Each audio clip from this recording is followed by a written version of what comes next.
Welcome to Lip Service for Contractors. Here you'll learn what moves the needle in your business.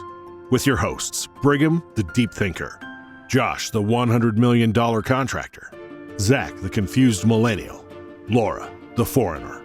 Lip service. It's not about dictatorship. It's about leadership. It's not about duplication. It's about innovation. It's not about stuff. It's about your people. Strap in and get ready for some lip service. Welcome to Lip Service for Contractors. Guys, we've got a special show for you today. We're going to talk about Tony Hsieh. That's right. The founder of Zappos, one of the best customer-centric companies you will ever experience. They are the ones that deliver happiness. I don't know how you could do that with shoes, but he did it to the tune of $2 billion a year and 1,500 employees. So this is a shout out to a great man who created a great legacy. All of that and much, much more in 60 seconds. Chances are you love what you're hearing on Lip Service for Contractors. And if you want to go deeper, have an actionable playbook, or just want to learn from some of the most successful and profitable contractors in the industry, check out Clover Marketing from Josh and Laura. They give away free, amazing information, tools, SOPs, scripts, and processes that help their family business grow to over 140 million. And those same tools have helped other contractors in the industry blow up their business and grow an average of 20% every single year. Check out growwithclover.com/free gifts. They update the free gifts section all the time, so make sure you keep coming back. Power Selling Pros is the customer service coaching company for contractors. Their one-on-one coaching for CSRs helps contractors book at least 85% of their calls and wow more customers. And their group training for technicians helps you create a better buying experience in the home and close more sales. Visit powersellingpros.com to learn more about how you can make more money with their coaching programs. All right, and we're back. Lip Service for Contractors. What is it about Zappos that just intrigued the entire nation? What do you guys think? Nation? What do you mean? World? Zappos World. worldwide sales. That's Global. crazy. Sure. I wonder what the sales were in the United States versus the rest of the world, but absolutely.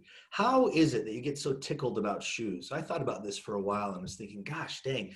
And then it dawned on me, you guys, I bought a pair of shoes today, right? It's hard for you to see, but I bought these amazing Ultras. Now, these Ultras are incredible. Why are they incredible? Because they're just for trails, okay? It's got a little nice rock thing in the middle, so like if you step on a rock, it doesn't hurt your feet.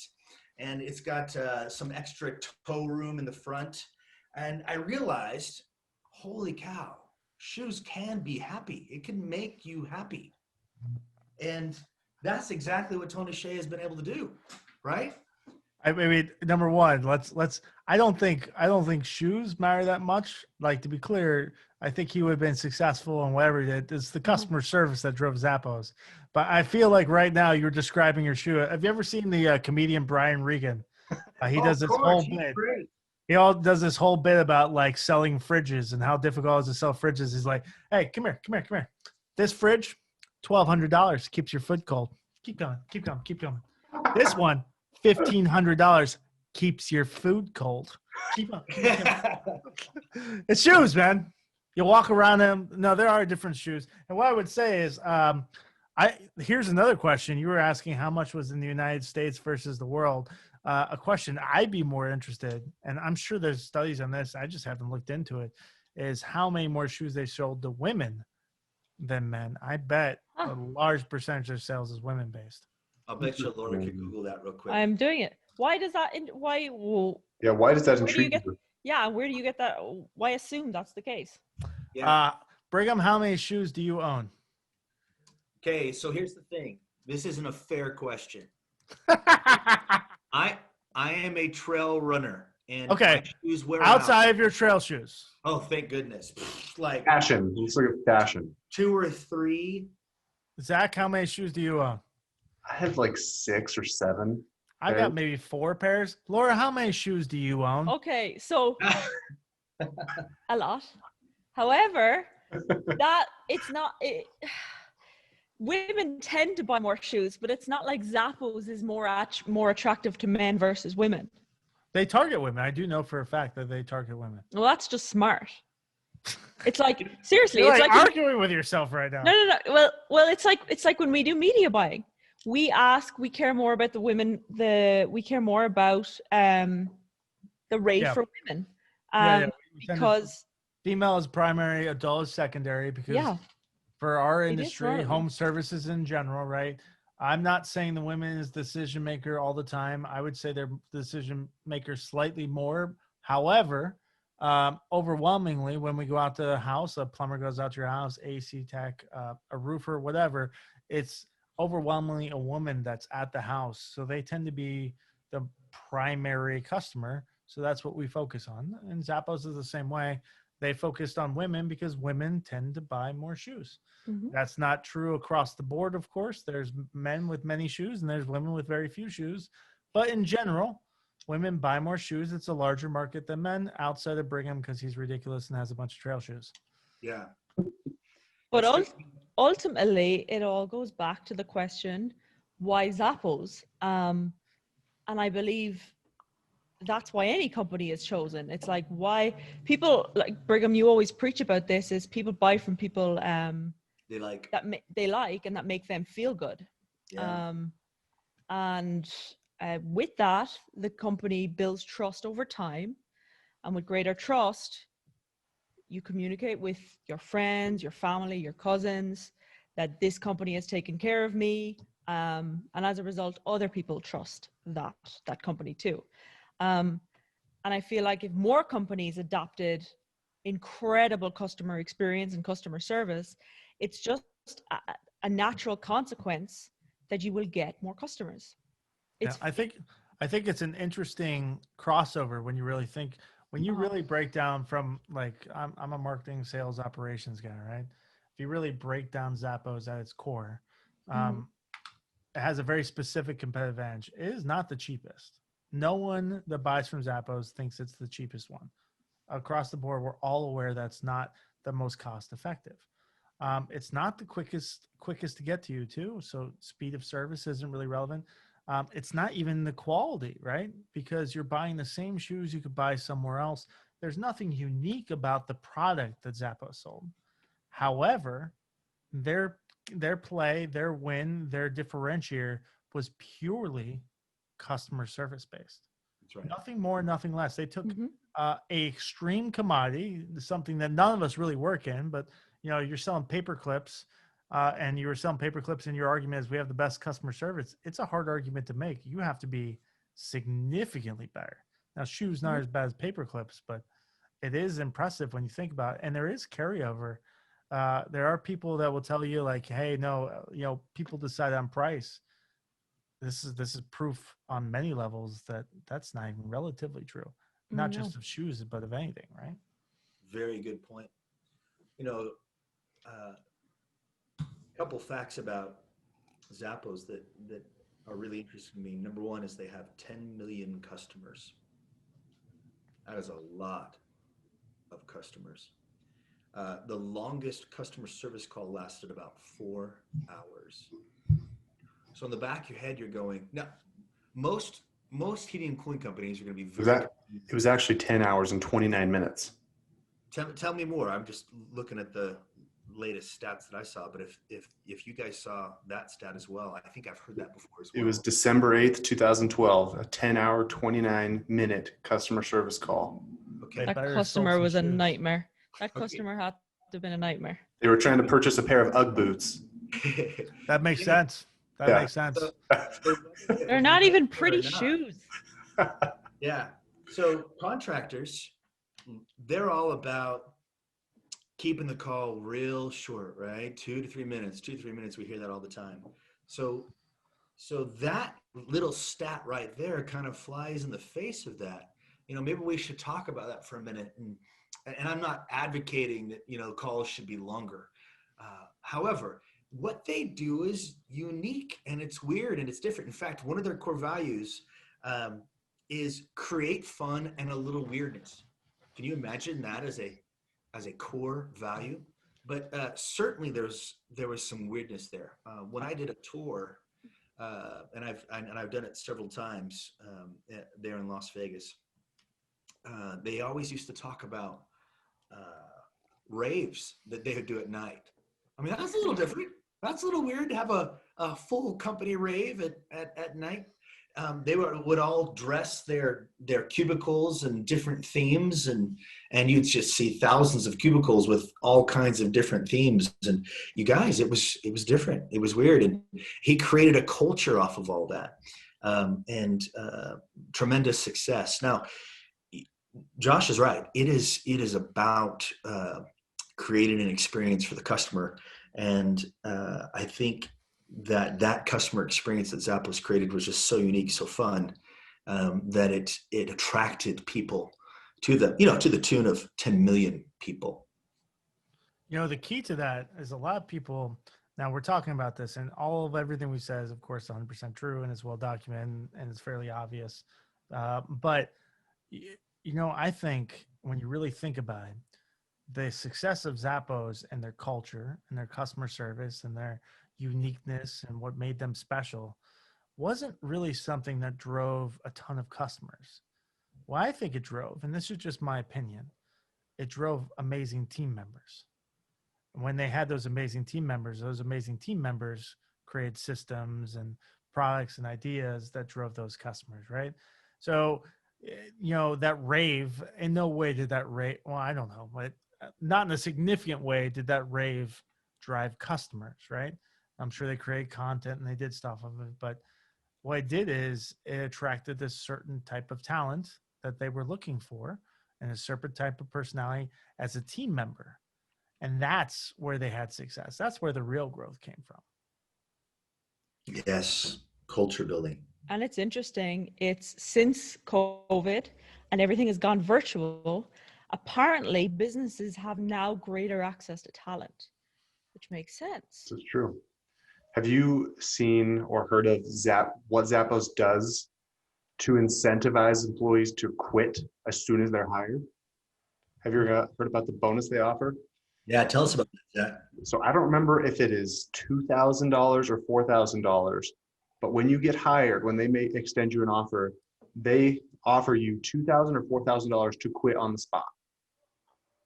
And because if you say yes, like, oh yeah, give me that $2,000, give me that $4,000, you're not a good fit for the Zappos culture. But if you say no, they know you're a good fit and that you're bought into Zappos. So they extend that bonus when they hire people, put them through the interview process to make sure right before they hire them that this person is going to be a good fit for our culture. That's interesting. That's crazy.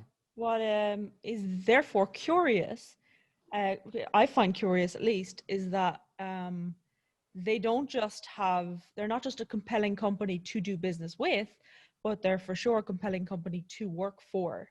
Yeah. So there's more than just the customer experience. There's clearly an incredible culture.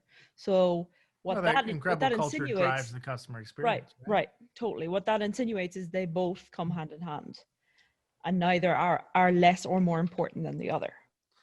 Now, a big part of this podcast is innovation, right? And I just want to, we're focusing on Zappos because obviously he is an amazing person, an amazing business person that passed away, and an amazing business.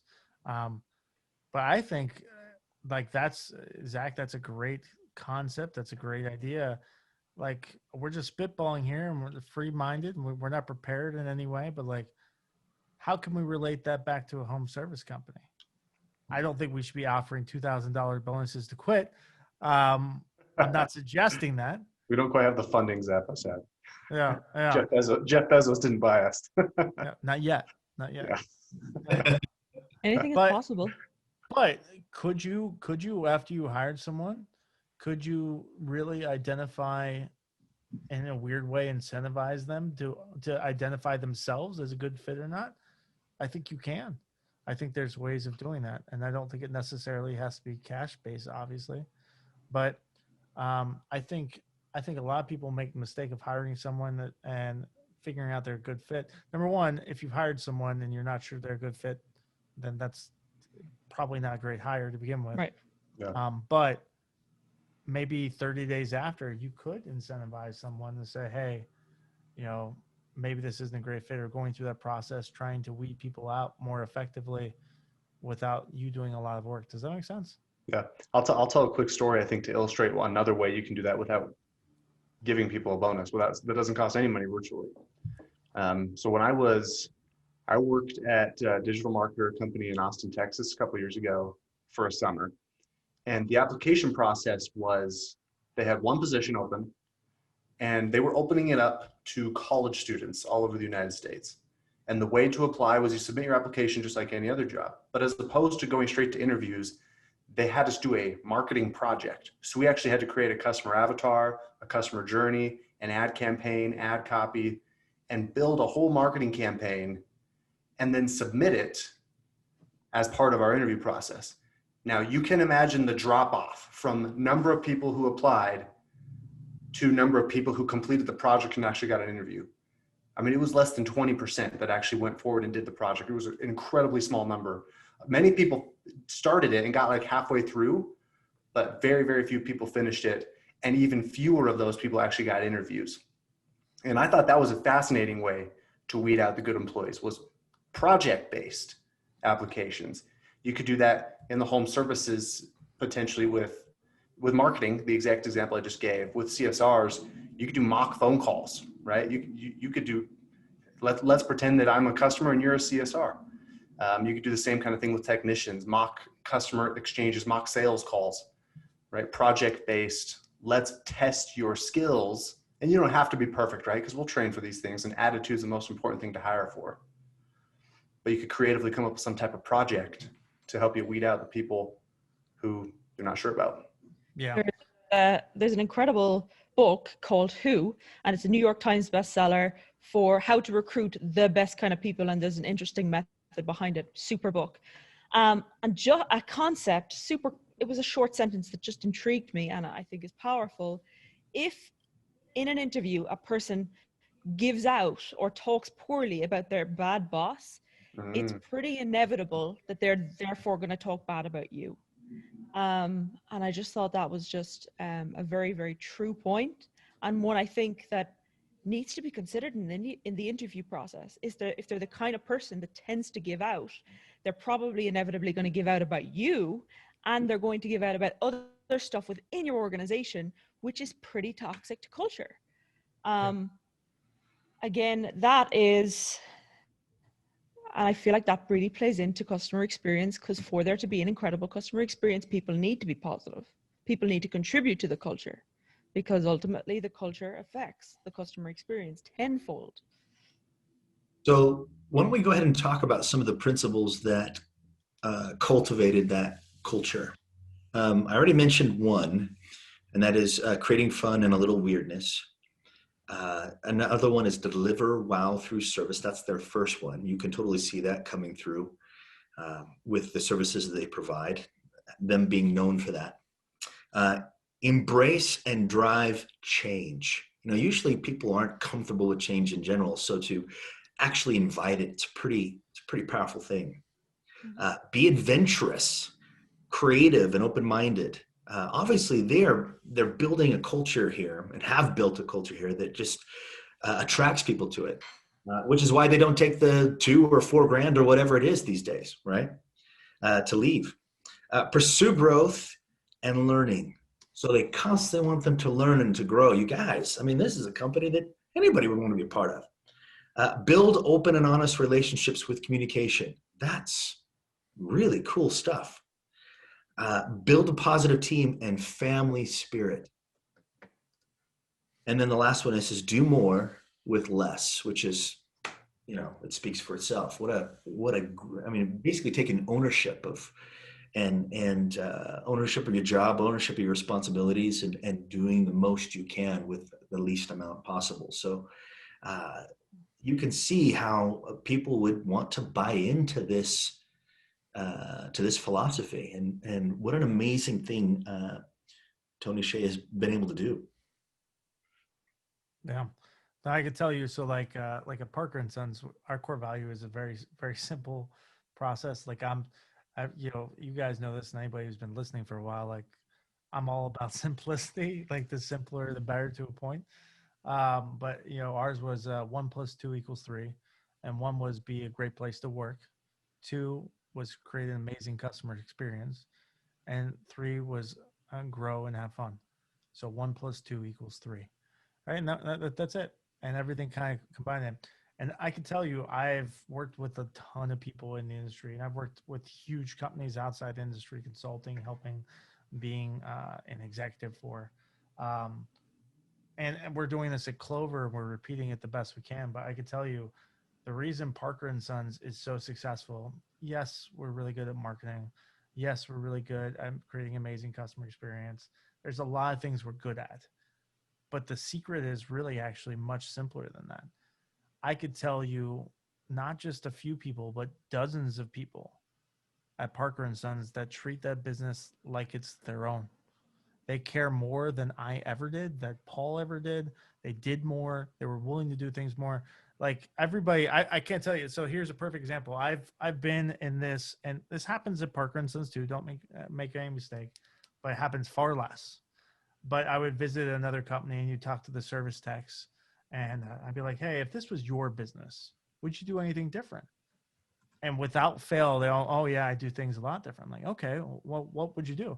Well, I would probably ask for referrals. I would ask for reviews. I would try upsell a little bit more. I maybe go to the neighbor, knock on the neighbor's door, say I was in the neighborhood. I'd maybe do a flyer or a door hanger for the nearest houses. I would put a yard sign up. And it's like, oh yeah, let's do all of those things. it's like, yeah, I want you to do those things, right? Can we just do that, even though it's not your business, right? When you get people to start thinking like it's their business and take responsibility and be excited and be invested in the success, that for us was the biggest difference maker. And I think for Zappos, it's kind of the same thing. It's an amazing experience when your team members care far more than the ownership, as long as the ownership cares. If the ownership doesn't care, that's a different situation, obviously. It'd probably be harder for your employees to take ownership if the real owners don't care. Okay. Right. Yeah. It goes back to your point on yours, Brigham. The leader has to be worth following, which is an awesome self-awareness question to ask yourself. Am I a leader worth following? And I think, honestly, people typically know straight away when they ask themselves that question, which contributes Sometimes. into everything. Yeah, maybe self-awareness isn't as common as I'd like to think. I'm looking up. Tell me what you think of this for the direction of this conversation. So there's 10 core values for Zappos. I wonder if we went through 10 of them, and based on our experience through the home services industry, we could come up with creative ideas on how owners could apply the core values directly to their businesses. What are your thoughts? I have one quick question for Josh before that, if that's okay, based on what you were saying about employees caring more than owners. Yeah. This one's puzzling to me. How, if an owner came up to you and said, how exactly do I get people to care as much as, if not more than I do? The obvious answer is give them half the company, right? Like actually give them half of the business, but we can't do that. So what steps? I mean, what does it take as an owner to actually create that kind of environment? Because that just seems really puzzling to me, that you could actually do that. It's not easy. I don't have a 30-second canned answer for that, but here's what I would tell you. There's a few things that have to happen. Number one, the owner has to care, not just about the business, but about that person. They have to be empowered, right? They will never feel like they are an owner or treat that way if they don't feel like they have the power to make decisions or make change or improve their own quality of life and those around them, right? Mm-hmm. You have to have a strong community within the business. Family is ideal, but there's other types of community, but they have to be tied to each other very well. And you have to have clear expectations of everyone. And when clear expectations happen, people do things differently. And over time, it's not like if you did all those things perfectly today and you just started today, it's not like tomorrow is like everybody feels like they're an owner. Some people will never feel like they're an owner. It's a job to them. And some people will. And those people, well, you foster that as much as you can, and it's a process. You have to prove to that team member over again and again that when they come with a great idea, that they're allowed to execute it, and then they get rewarded for that. And it's a win all the way around. And you continually do that. Eventually, they stop thinking of them coming with ideas to you, and they start thinking of like, I have an idea for our business. Like There's a people at Parker and Sons, I like literally, Laura can attest for this. Uh, It's not everyone, and I wish it was everyone, but it's unrealistic. But some people will say I work for Parker and Sons. Some people will say I work with Parker and Sons. Some people will tell you that I am part of Parker and Sons. And those three are different. When you say you are part of Parker and Sons, not that you work with or you work for, with is better than for, but people say like they identify themselves Mhm. by us. That's when it gets exciting. Yeah. Yeah. Wow. Okay. I'm a Speaking part of speaking of identity, two things. Firstly, we have a whole one-sheeter on cultivating innovation within your organization. So you're welcome to email me. I think people know my email, laura@growwithclover.com, and I can send that over. But identity, that is, there's an incredible book called Atomic Habits by James Clear, and he speaks about anything that you want anybody to foster within your organization or to foster as a human being, period, it has to be associated with their identity. If it's just something they're trying to do, it's like, oh, I'm trying to diet. I'm going to try and be good. You know, we all say that at the start of every Monday. I'll try and be good. It's not an identity thing. It's like something that you're consistently trying to hone and work on. And it's kind of a test of your willpower. And we all only have a finite amount of willpower. However, if it's associated with your identity, nobody wants to everybody wants to live up to a particular identity, and nobody wants to discount their identity. So the key there for a business owner is to instill the kind of identity that is conducive to your culture or conducive to a customer experience. It's instilling the identity which will have long-term effect. Otherwise, it's all going to be a short-term play. That's fascinating. Yeah, it's a pretty powerful concept. It's So if I tell myself I am not a confused millennial, I will no longer be confused. Well, that's extremely fun. You need to be confused because it causes you to be incredibly curious. All right, I will continue to identify with confused. There you go. It's very conducive to a good life. That's what I hear anyway. But to That's her word on point- the street, Zach. To her point, so if you actually wanted to be, if you needed to lose weight because you were overweight, saying that you're going on a diet is not going to work. Right. Mhm. Ultimately, long term, and it's been proven over and over again. Mhm. What you need to do instead is identify as a healthy person. Correct.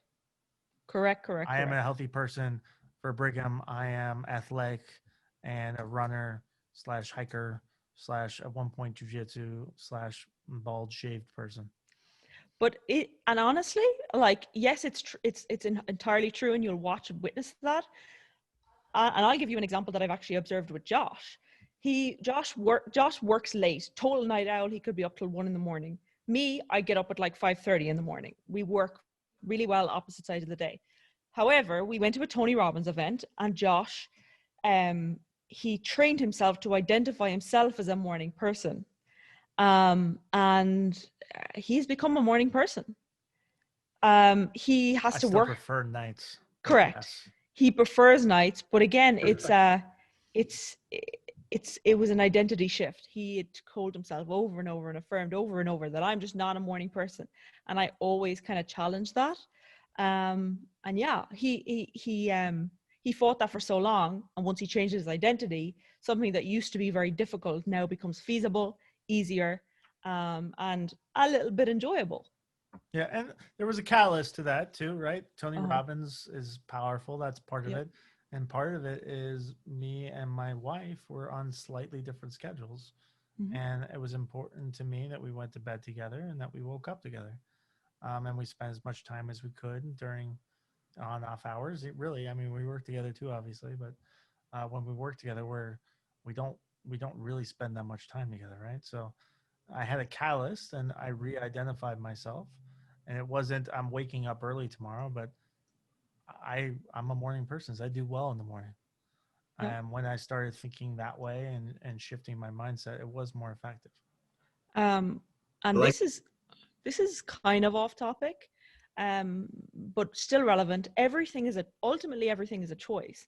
To adopt, to choose to be to have the identity that I'm an incredible leader that is going to instill these necessary traits that people identify themselves as having, is a choice. And again, when Josh made that choice, and we compromised on both of our ends, neither one of us are crazy early, neither one of us are crazy She used to go to late. bed at like 8 a.m. or 8 p.m. Yeah, talked her out of that. to be up at like 4 a.m. Like, it was nuts, totally nuts. So now we're like somewhere in the middle. But again, that was a choice. You have to choose to make something work. And I identify myself as an amazing wife. Josh identifies himself as an amazing husband, and I will continually strive to affirm that identity. And a leader needs to consistently strive to affirm themselves as a leader worth following. And through affirming that this is part of your identity, you'll end up taking actions to affirm that identity over time. yeah, And it's something that's worth noting on that is, if you do something, if you have a habit in place, and this is a habit, and if you fall off track and you don't do something for a day, that's fine.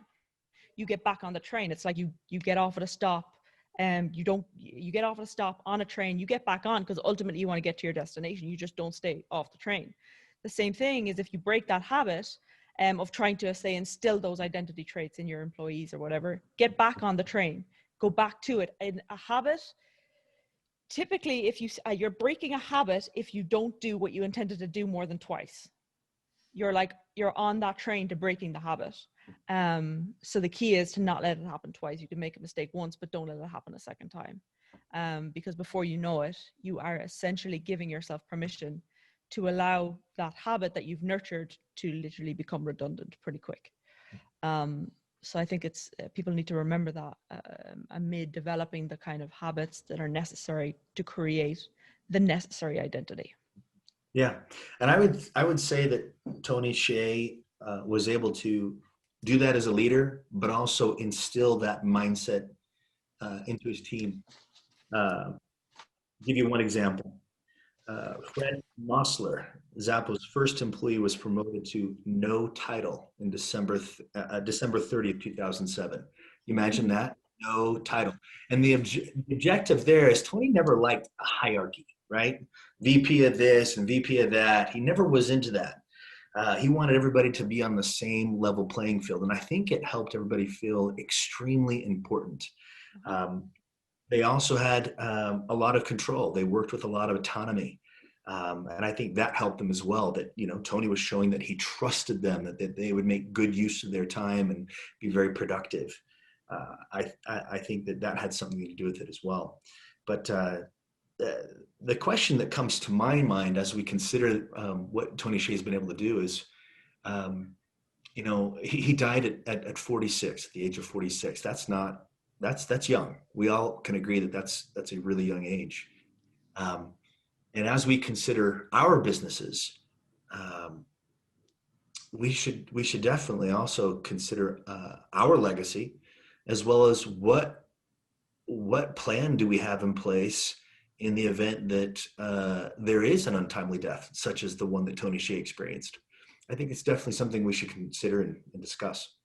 Yeah. So, I mean, I'll make a few comments at that. Number one, a cool thing about Zappos, and I think it's one of the most impressive things you could do for a business, is even though Tony's gone, I don't think anyone thinks that Zappos is going anywhere. He built something that lasts, which is hard to do. Very, very hard to do. Very few leaders do that effectively. He does, or he did. And I think it's not just deaths. Like, I mean, Brigham, my past. Laura, my past. Zach, I don't know if you do or not. A lot of listeners may not know my past, but like, it's not just deaths. It could be accidents. It could be injuries, and it could change your life for forever. And every plan you had, or every every idea can be thrown out the window in an instant. It's not a joke. It happens all the time, and it will change your life to the core, and it will rock you. And if you're not prepared, and if you're not ready, it'll ruin your life, and not just ruin your life, but ruin everyone's life around you. So, regardless of whether you are retired 20 years from now, 30 years from now, or next year, you should have a plan in place, not just, the basic stuff. Yes, you need to have a will. If you're successful, you probably need to have a living will.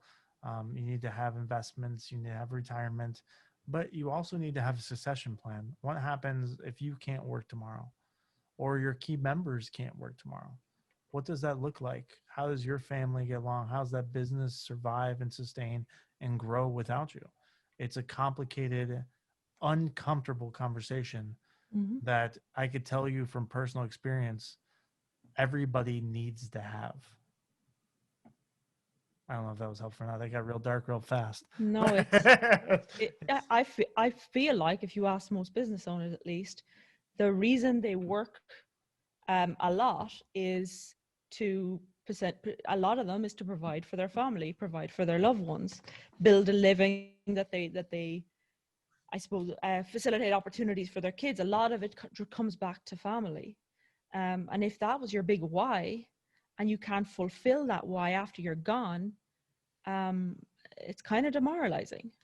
And to imagine the assurance and the assurance and the peace of mind that could be brought about from, to Josh's point, having a succession plan.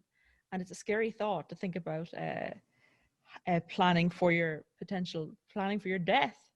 But I think it's a really, really important one. So yeah, I was kind of dark, but I think people need to ask themselves hard questions sometimes. Well, when you consider how young Tony Hsieh passed away, that in and of itself is a dark thing, right? Absolutely. Yeah.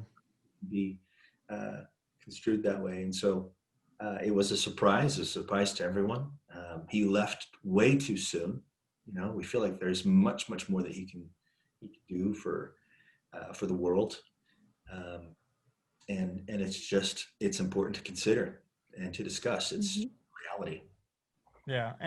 And like Tony had a big net, bigger than probably any of us will ever have. And that's okay. Maybe not Brigham, but, but bigger than we, most of us have. But don't discount, that's, he could change the world. We all change the world in small ways every single day. Maybe not with tens of thousands or 10 million people, but certainly the people immediately around us, and a lot more than you realize. So, be smart about this, plan ahead, be prepared for, I'm not saying you need to go get a crazy life insurance plan, but if your business can't survive without you because you're out in the truck every single day and you provide for your family and you got 2 young kids, yeah, you need to have a health insurance plan. You need to have a life insurance plan. If you have 50 technicians and you're making money from sitting inside the office, and that's how your family eats and your extended family, what happens if you can't work for a month because you get injured or whatever, right? Well, who takes over for that month? What does that look like? Or a year or whatever, right? All this stuff, it sounds really dark, but it happens. It happens regularly.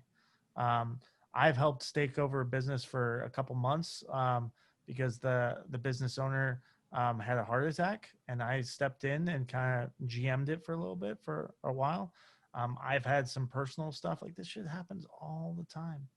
And it's scary stuff, but it's real.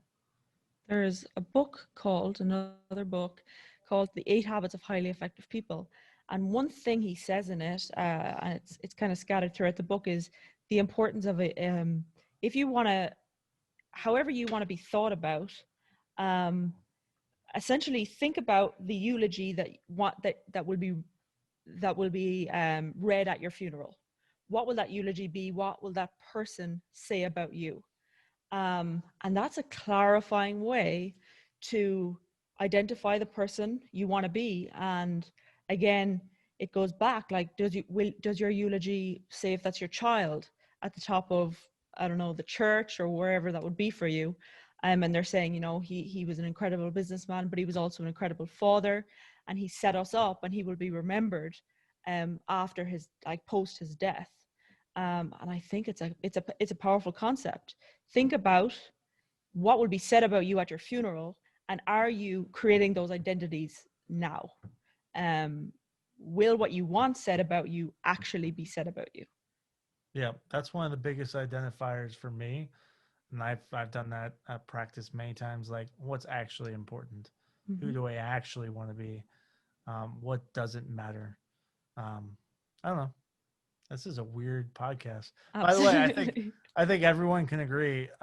Laura, in a past life, may have been a librarian because she talks about books so much. Yeah. Just read my mind. I was like, how does she know all these books? This is astonishing. It's like Far I'm too pretty much sure people I've do. read more business books than her, but somehow she's just always top of mind. This book said this. I'm like, I have a good memory for some reason. And also I disappoint people terribly when they say, "Did you watch this movie?"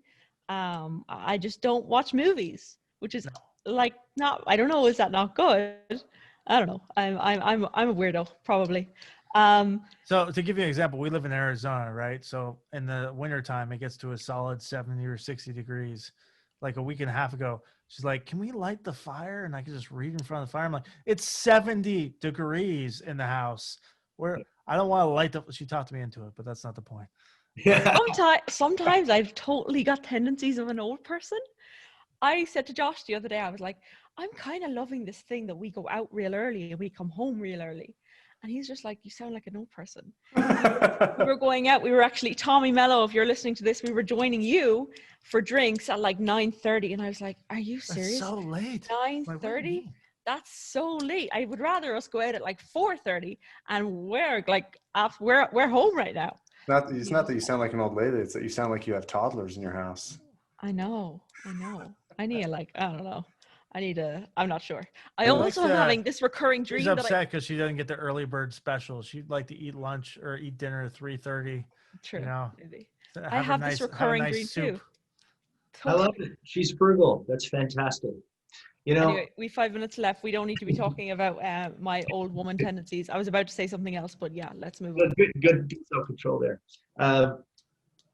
So you said that Tony Hsieh has a company that's so big that, you know, many of us may not have. But when you consider the industry as a whole, and the impact that each employer, each owner can have in their local community, if they have the same or similar mindsets to do good, to do right, you know, by their employees, by their customers, by their community, relatively, it could be just massive change.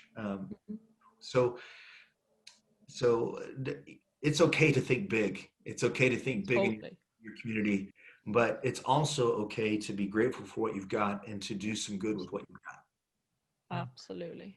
I want to make one comment too before we head off the podcast. And then we got a couple minutes left before we have to cut it. But I mean, Tony Hsieh is an inspiration, is an amazing person, amazing business person. I think in this industry in general, we sometimes have a bad habit of only looking to ourselves for new ideas, new concepts, different way of doing things. He's a perfect example of specifically amazing customer experience, right? But there's so many examples. Don't be afraid to look totally outside the box, not related to our industry, not related to our service, to our products. And if someone's doing something really amazing, maybe we're not going to do it the exact same way.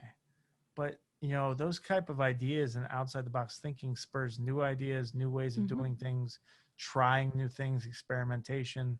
And I think it's an exercise we all should do sometimes. Like, hey, this person is a really amazing at this. What are they doing? And can we use any of that? Or can we use that concept to spur ideas? 100% agree. Look outside the industry. Agreed. I think that's a solid end to our podcast. Maybe I don't know, is this gloominess yet powerful stuff, partly because of the weather. It's lashing rain. It's like, it's in Phoenix and it's lashing rain. Our puppies are terrified. Anyway, with that said, guys, thank you so much. Zach, do you want to take a minute to sum things up, or do you feel like everything we've talked about kind of... We'll happily sum things up. It's good Let's for do my it. millennial brain anyway. So There you go. let's do it. All right. So this was sort of a tribute to Tony Hsieh and Zappos. We admire the example of Tony Hsieh and what he built in taking a company that sells a commodity, shoes, let alone a commodity that you probably shouldn't buy online anyway. We all like to try on shoes, don't we? But that's a conversation for another podcast. He took a commodity and he differentiated it solely through the power of phenomenal customer service. And there's lots of reasons for why that is, but when you really look down at it, the primary thing driving that customer service was the culture that he managed to create within the company of people who are motivated to spend 10 hours on the phone with a customer, people who will do raves with their coworkers at night. I mean, I would be willing to bet there's nobody in the home services industry who's doing raves. So if you do it, please send us a picture. Well, not as a whole company, yeah. I mean, Not as a- individually. They're not doing it in the office with the boss. Yeah. If you want to create that kind of environment, though, where people care more than you do or as much as you do and serve that way, the owner has to care. The people have to feel empowered. There has to be a sense of community, clear expectations, and you've got to have the right habits within the company. You've got to identify as the kind of company that will create that and future pace, right? Imagine what you want people to say about you when you're gone, or what kind of company you want this to be down the road, and prepare for that future right now. Thank Go you, buy some guys. shoes. Go buy some shoes. Thank you, guys. Anything you need that we spoke about on the podcast, you can always follow up. Either go to powersellingpros.com and reach out to them, or if there's something we spoke about, you're welcome to reach out to us. Typically what we speak about, we've like deeper content wrote about it. So again, that might give you some further nuances. So yeah, we welcome you guys reaching out. The whole goal about this is to just contribute to the home services industry and help you guys out as much as we can. And hopefully we impart some sort of knowledge that helps you guys some way or another. So thank you. Like I always say, I hope you guys enjoyed listening to this podcast as much as we loved recording it. Take care, stay busy, and we'll catch you on the next podcast. Go change the world. Thank you for listening to Lip Service for Contractors. We hope you enjoyed this episode. Make sure to leave us a review in the App Store and don't forget to share with your friends. Ideas are cheap. Implementation is what separates the winners from the watchers. Go out and implement these ideas. See you on the next episode of Lip Service for Contractors.